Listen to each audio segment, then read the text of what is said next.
Season of the Lost.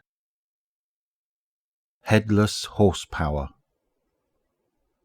The line between myth and reality disappears when the myth starts shooting back. Glint. Glint compiled as Crow made his way down an enormous metal corridor festooned with Keitel's banners.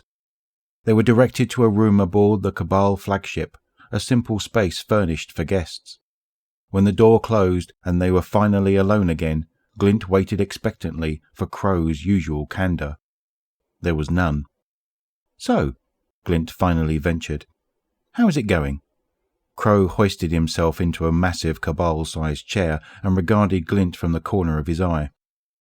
A little eye-opening, maybe even frustrating, or infuriating. It's like being in a room of Saladins. Glint hovered hesitantly in front of Crow's face. "Are you nervous about meeting Keitel? You don't need to be."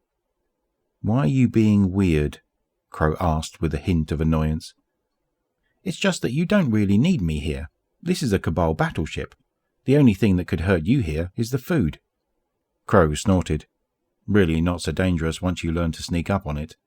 He paused to consider Glint's position. "You're right, though. Keitel won't let anything happen to me. It would be a diplomatic incident."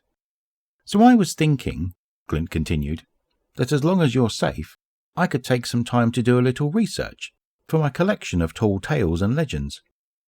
"You mean your stories about the cult of pumpkin men?" "They're called the Headless ones," Glint chirped back, and then, with increasing urgency, "there have been credible reports for centuries from all over Sol detailing very similar phenomena, without any clear cause or link." Crow held up his hand. "The Headless ones," he said abruptly, cutting into Glint's analysis. Glint backed away slightly and nodded. "You're not going alone, are you?" Crow asked. "No, the Guardian said they'd go with me." Crow contemplated for what felt like a very long time to both of them. When he finally spoke, his voice was small and low. "Just promise me one thing." "Anything." "When the shooting starts, remember to keep your head."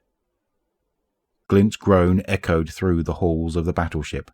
It was a groan of adventure.